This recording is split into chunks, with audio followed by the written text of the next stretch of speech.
Ouais, jusqu'à 2019, je souffrais de phobie sociale, donc c'est encore très très récent quand j'y pense. Depuis mon plus jeune âge, à chaque fois qu'il y avait une rentrée scolaire, j'étais mal. Je faisais de l'anxiété, j'avais envie de vomir, j'avais des nausées, j'avais la on est entre adultes ici, bon j'imagine que je peux le dire, j'avais de la diarrhée. J'étais pas bien, j'avais le cœur qui battait à tout rompre, j'avais envie de me foutre dans un coin. Et surtout, la première chose qui m'a le plus marqué, c'est le fait qu'on m'ait pas vraiment laissé m'habituer à un nouvel environnement qui est donc du coup l'école. Quand j'ai compris qu'en fait l'école c'était toute la journée et que j'avais pas le choix que de m'y faire, j'ai très très mal pris. Mes parents passaient leur temps à voyager, je restais rarement plus de... Allez, le minimum que j'ai passé quelque part dans une école, c'était 1 an. C'est-à-dire qu'au bout de 2, 3, 4 ans, on changeait. J'étais à nouveau toujours la nouvelle élève dans un lieu et du coup, ça ne faisait rien pour mon anxiété. Je me disais, ah, la situation va se remettre en route et tout ça. Et j'étais dans un espèce d'engrenage parce que je ne trouvais pas trop de soutien de la part des adultes qui ne comprenaient pas qu'on puisse ne pas parler. Enfin, c'est pas que je parlais pas, c'est en fait que je n'étais pas en confiance. Je me sentais pas suffisamment en confiance envers les gens parce que il y a toujours cette relation avec le rejet et l'abandon qui est là, malgré tout. Clairement, on se moquait de moi. Et le fait que j'ai eu la puberté précoce, ça n'a rien à arranger du tout au schmilblick. J'ai déménagé en Autriche en classe de 3e pour le travail de mon père. C'était la première fois du coup que je passais ma scolarité ailleurs qu'en France, où j'avais un semblant de repère là-bas, étant donné que le fait de connaître la langue et de pouvoir comprendre un minimum ce que les gens te disent, c'est quand même un truc non négligeable, surtout quand tu es jeune. Et le problème avec l'Autriche, c'est que ça a été une période très, très, très, très sombre, en tout cas au début. Après, ça s'est bien décoincé au fur et à mesure, mais au début, c'était vraiment pas évident. Ça n'a fait qu'accentuer mes craintes, mes crises, etc.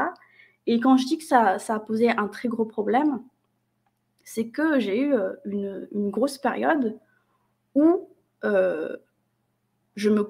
En fait, je crois que ça a commencé en classe de 4e. Au début, j'avais fait ça un petit peu par hasard parce que j'étais très stressée et puis avec le stress et tout ça, je compensais, je ne laissais rien paraître sur mon visage parce que quand les gens voyaient que j'avais un truc qui allait pas, que j'étais en pleine crise, en fait, ils redoublaient de questions, ils étaient là en train de me houspiller en permanence pour que je dise, sauf que moi, j'ai pas confiance, du coup, j'ai pas envie qu'on rajoute encore plus, donc du coup, je me taisais, je disais rien à personne, et du coup, je centrais toutes ces bouffées, toutes ces crises à l'intérieur en me faisant du mal à moi. Mais pendant toute la période où j'avais 13-14 ans, c'était infâme.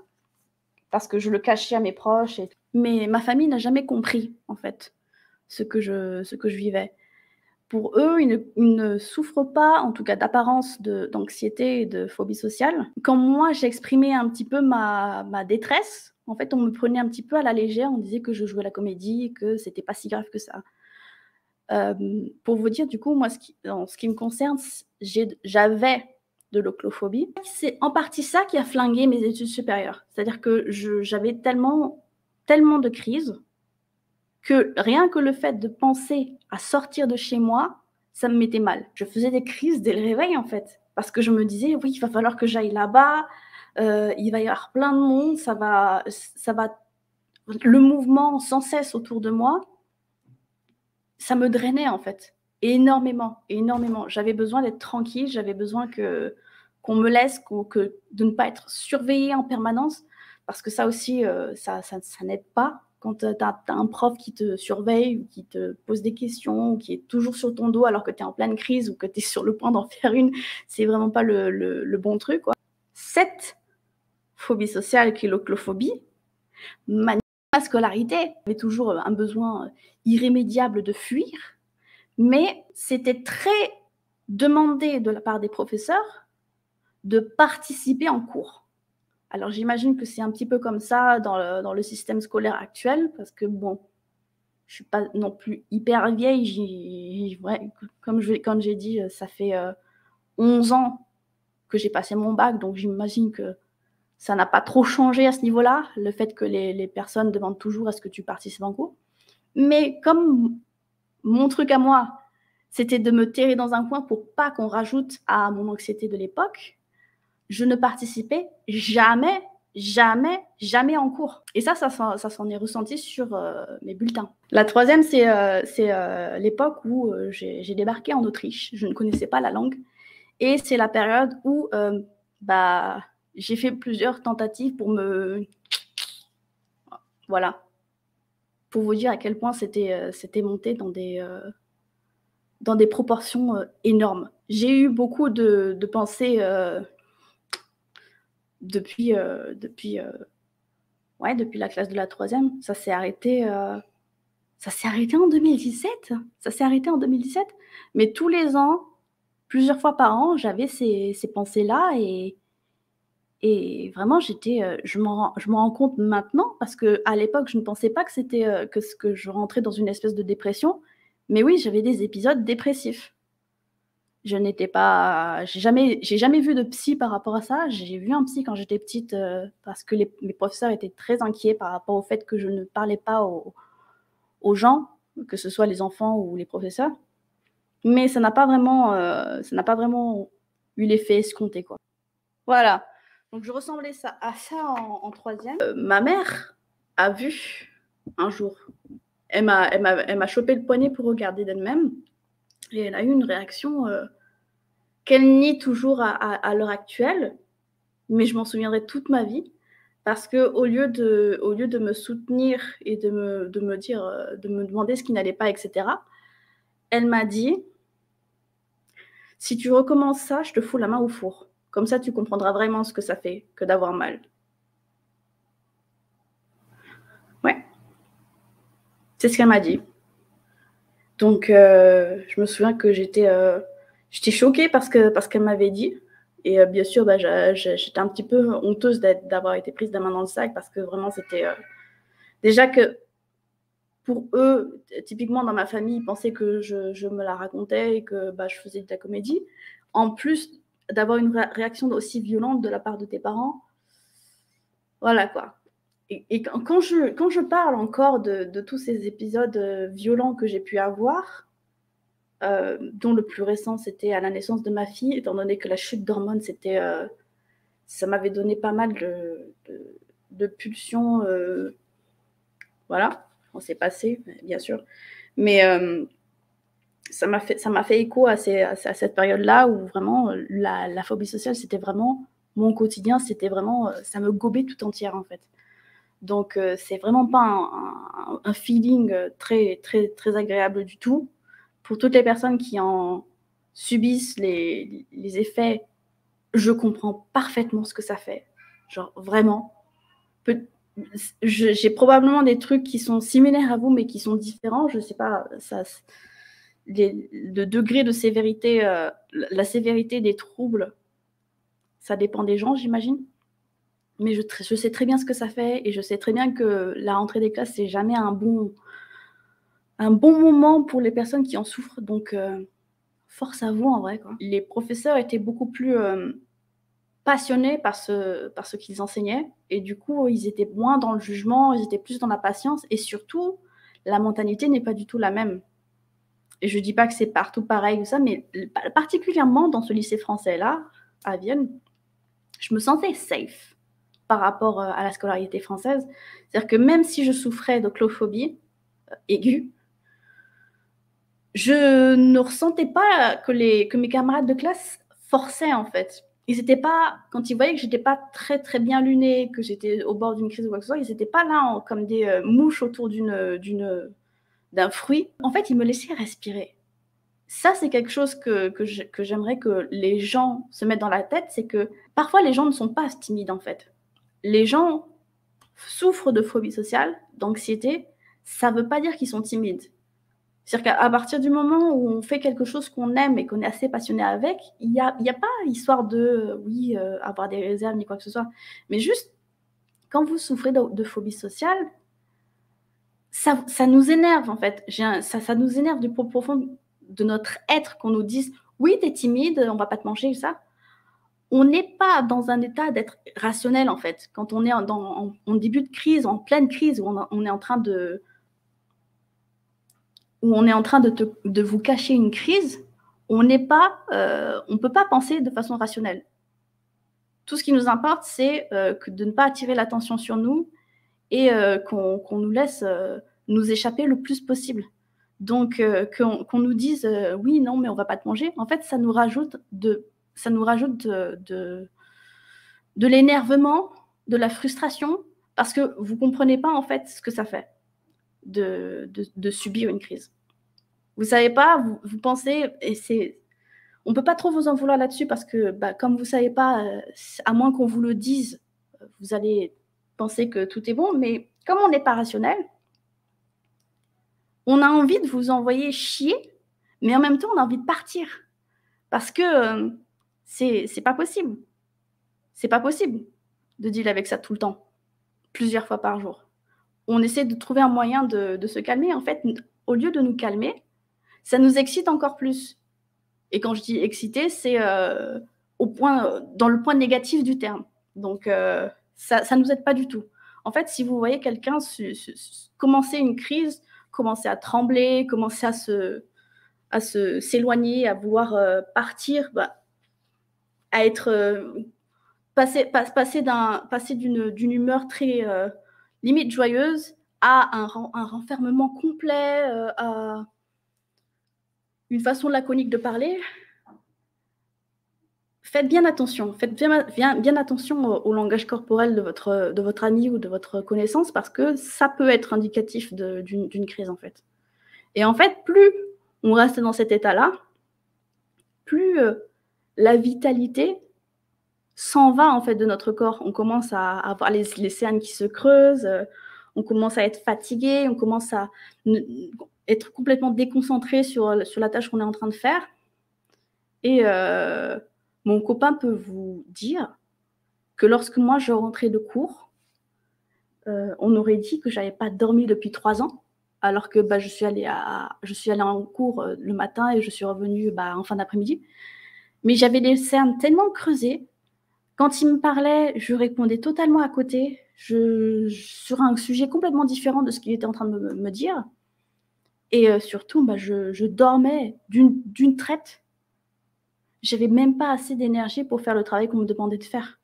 Donc, se forcer à subir ça tous les jours, plus le fait de cacher, ça vous pompe l'air. Ça vous pompe complètement l'air.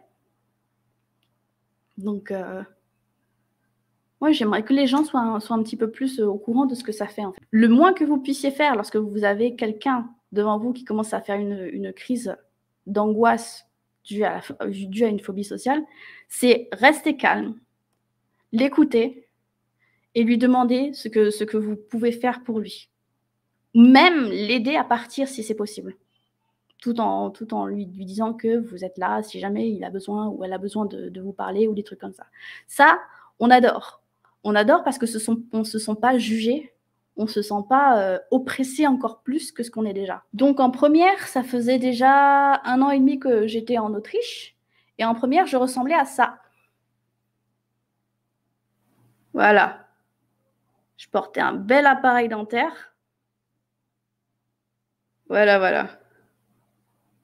Voilà. Ça, c'est Aileen en classe de première.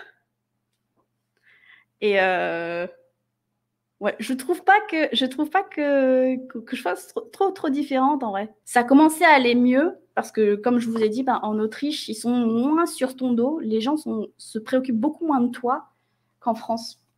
Donc, je me suis sentie un petit peu plus respirée parce que j'avais commencé à apprendre un petit peu la langue et ça allait mieux. Je suis jamais tombée sur quelqu'un qui était assez ouvert pour me dire t'inquiète pas, c'est pas ta faute.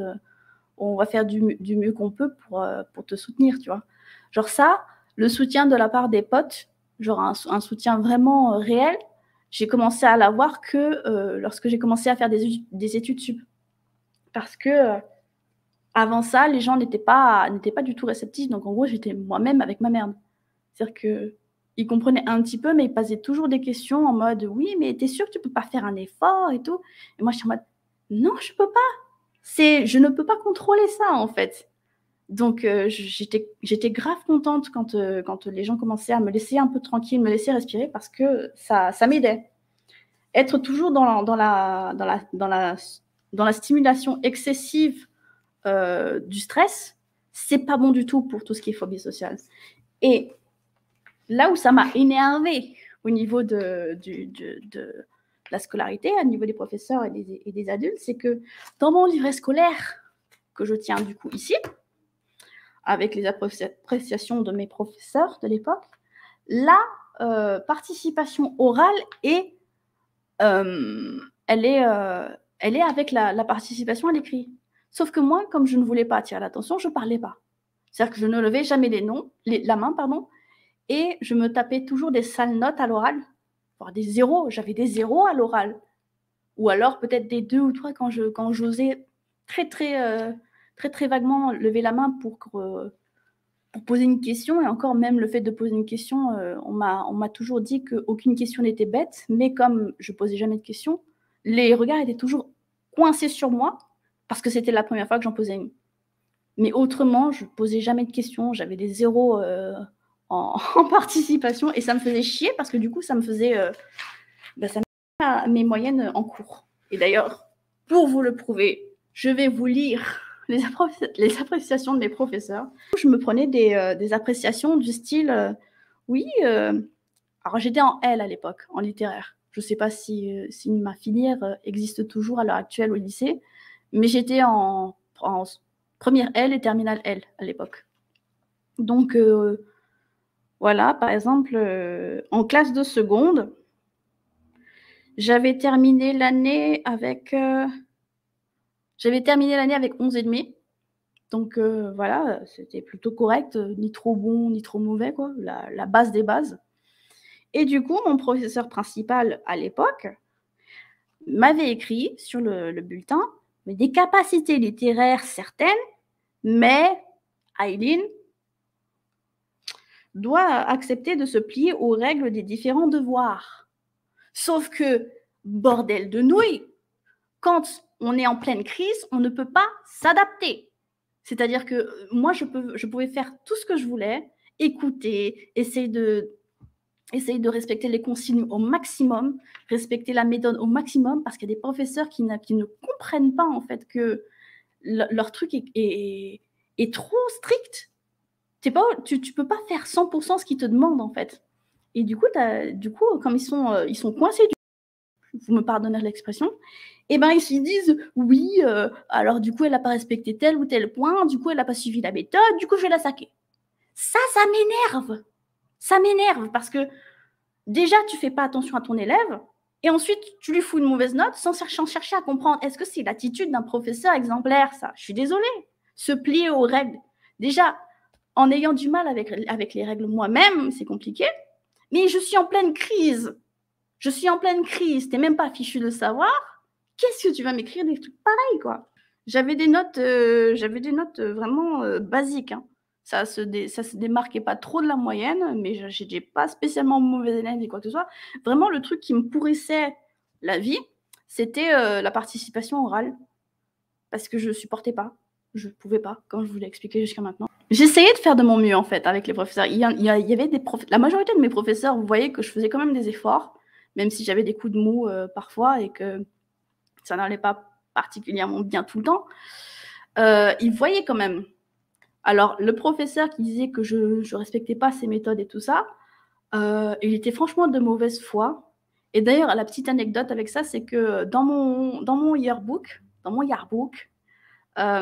j'avais des camarades de classe qui m'avaient fait le tour de la classe pour signer des trucs dans le livre.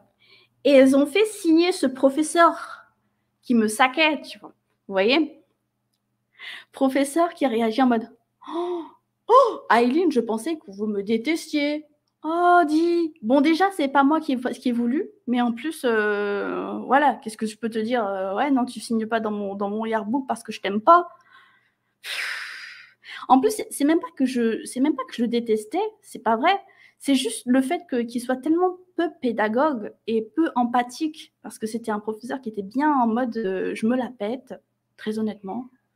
S'il tombe un jour sur cette vidéo, je suis désolée, mais vous avez aucune pédagogie, vraiment, vraiment aucune pédagogie. Je ne doute pas que peut-être dans votre vie privée, vous êtes très gentil, très ouvert, mais sérieusement avec vos élèves, s'ils ne rentrent pas dans vos clous, mais vous ne savez pas vous faire comprendre en fait de eux. C'est pas nous, on essaie d'apprendre des choses. Qu'on ait une façon différente d'appliquer, une méthode pour répondre au sujet initial, c'est bien en fait, c'est un truc à encourager, donc je comprends pas pourquoi est-ce que vous voulez absolument qu'on se plie à la lettre à vos de méthode, alors qu'on y arrive quand même, tu vois? Donc lui, en fait, c'était la personne qui me saquait le plus à l'époque et il me mettait des appréciations, oui, des difficultés à maîtriser la méthode, élève sérieuse, cependant, ça lui a vraiment arraché la gueule d'écrire ça, quoi. Donc vraiment, lui, je pouvais pas me le voir en peinture. L'inverse était aussi vrai. Mais vraiment, c'était le seul avec qui j'avais autant de soucis à l'école.